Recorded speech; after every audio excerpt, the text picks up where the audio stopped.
Rock Island, built in the Philippines, based out of Pahrump, Nevada, and one of the most prolific 1911 manufacturers in the world. How you guys doing? Joe here. In today's video, we're going to be taking a look at my new carry gun, the Rock Island Armory TAC-2 Ultra. Clear? Good. We're going to set that aside.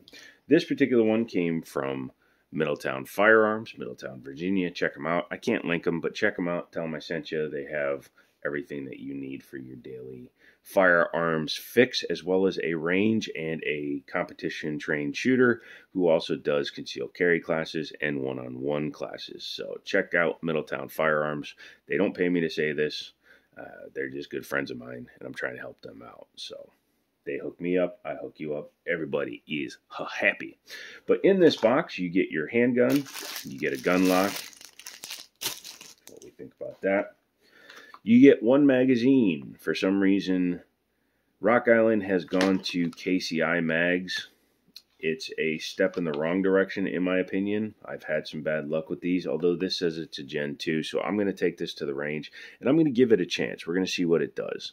However, I'm 99% sure this is going to be going bye-bye, because even my Kimber Aegis Elite Custom, I got rid of my Kimber mags, so the odds of me keeping KCI mags are pretty low. I'd rather run even nice Metgar mags before I'd run a KCI or a Kimber mag, because at least these ones functioned. These actually came out of my Springfield Emissary, which was a $1,200 1911 on its own.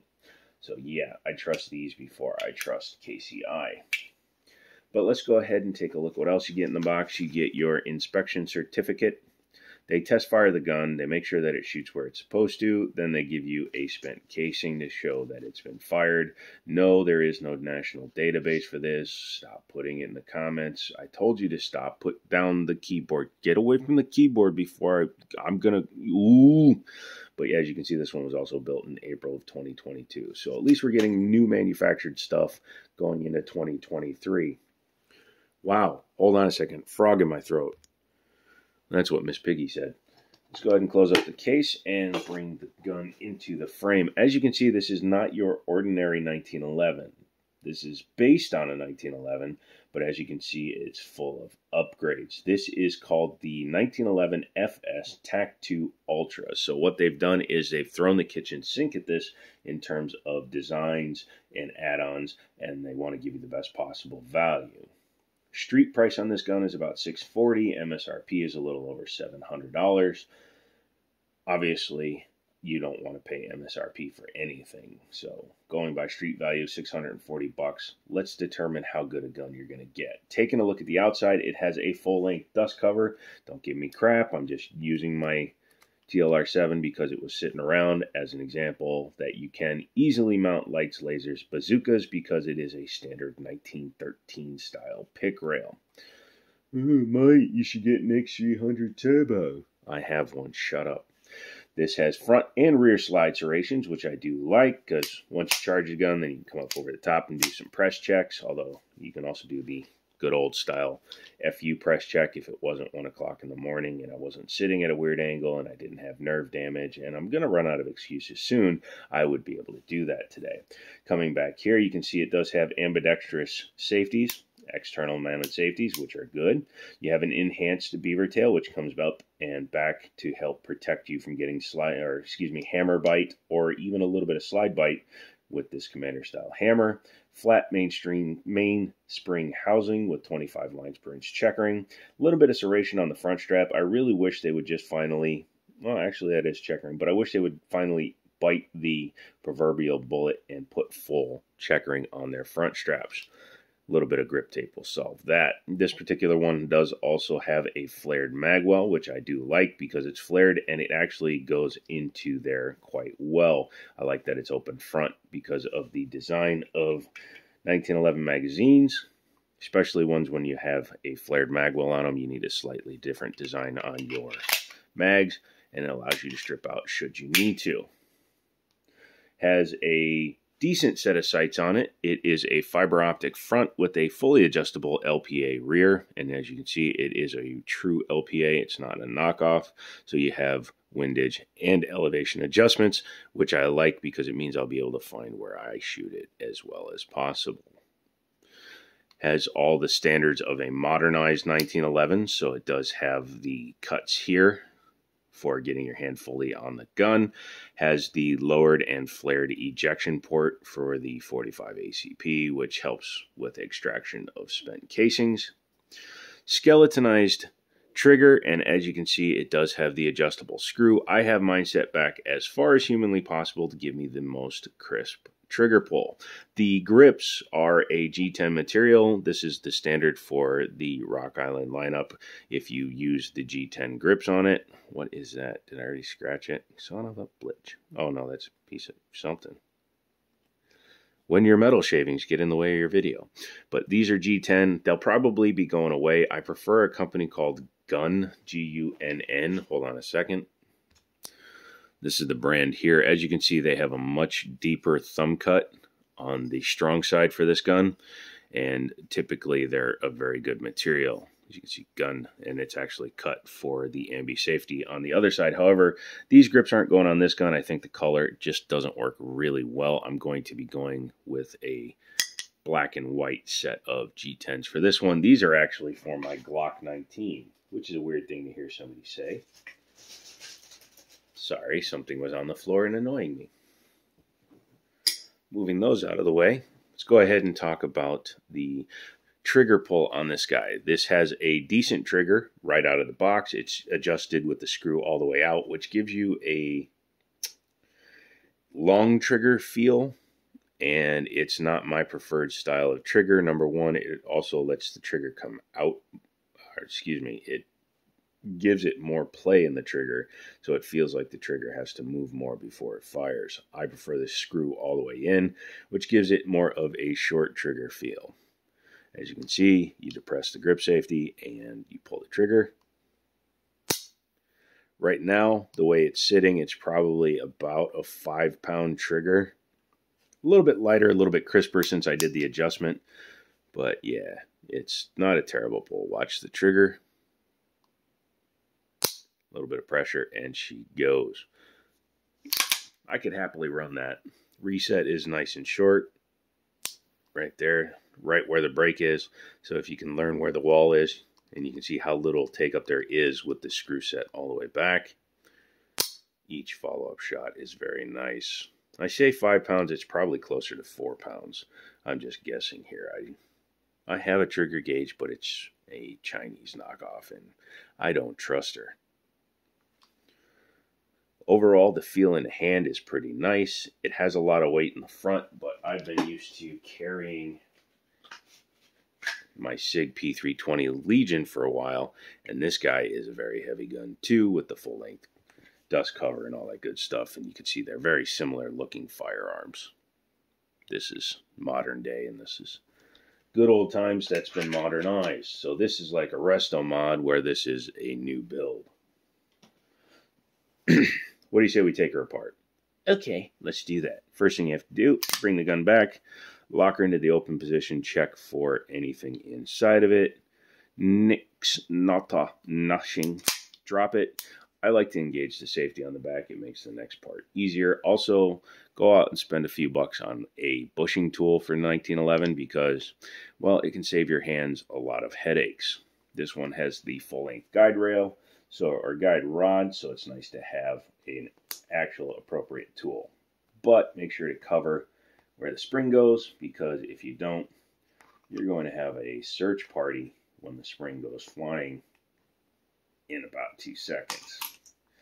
Very heavily sprung this gun is, but it's also chambered for 45 ACP, so I would kind of expect that. I'm actually going to lay it down a cloth or a piece of paper towel.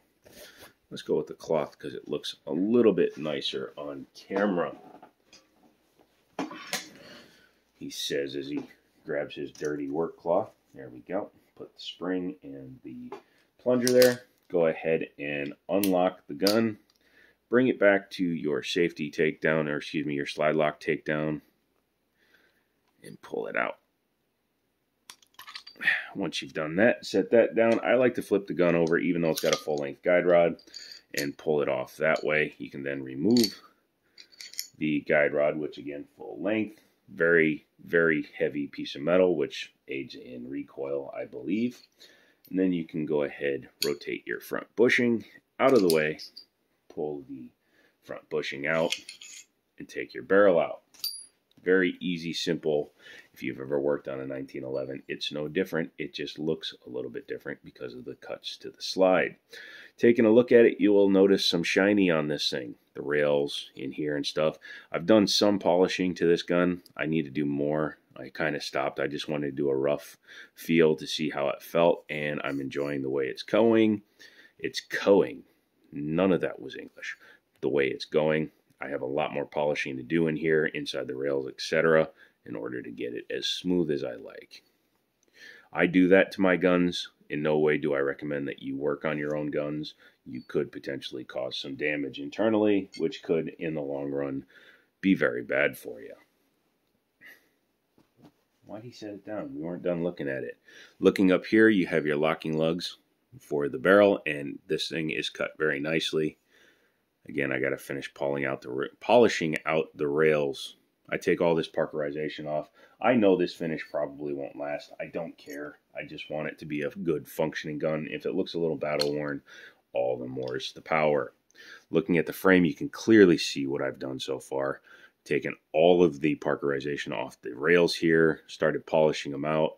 Not 100% done, but I'll get there. And I may actually wind up disassembling the gun completely, swapping out to a single-sided safety. I am not a fan of the ambies because, especially the Rock Islands, they're a little bit cutty, and I never use them anyways. When I shoot lefty, I usually come over the top like this. So that may be going the way of the dodo. But the fit and finish inside of here is pretty nice. It's a Series 70 style internal. Series 70 style internal is the original design. It has no firing pin safety, firing pin block, whatever you want to call it, thus giving you the best possible feel for your trigger. 1911 triggers, even the worst 1911 trigger is still better than the best Glock trigger, but this helps out a lot because a Series 80 adds 4 parts just to fire the gun, and it's annoying and unnecessary.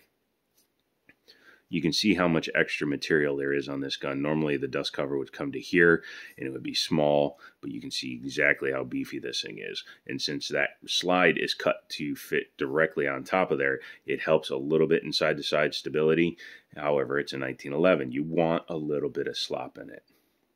If you have a gun that's too tight, it makes it more susceptible to spalling and jamming up from the metal surfaces rubbing up against each other and potentially causing friction and heat and eventually gun stoppages. So that's why I'm polishing it out. That's why I think everybody, if you can, should, or you should go to a gunsmith, yes, a gunsmith, and have them work on your guns for you.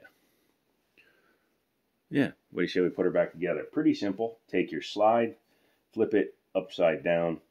Technically, since it's the only way I assemble them, I call this right side up in my brain. Of course, my brain is also made of pudding. Put your drop link down so that when you slide it in, it will clear the front hole of the slide. Take your bushing, put it in now. You could do it later, but it's more convenient to do it now. That way you don't have to try to wiggle it past the spring. Go ahead and slide it over to the other side. That way you will be prepared. And you can hear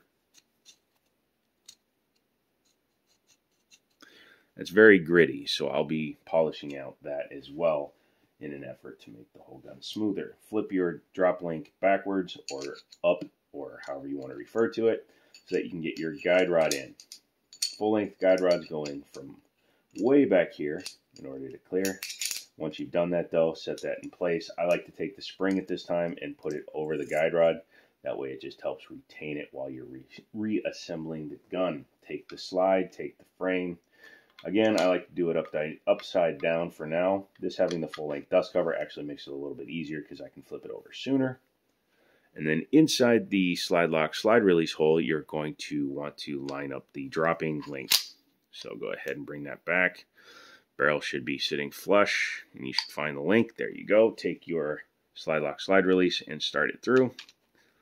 I like to rack the slide back, make sure that the barrel is in the right position, and we are. So bring it back. Lift up high enough to avoid the idiot mark. Set down just in front of the plunger bushing or plunger detent. Come back to reassembly notch. Push in. There you go. As you can see, you are about 85% there. This is the hardest 600% of putting back together a 1911. Especially one with the full-length guide rod and super stiff spring.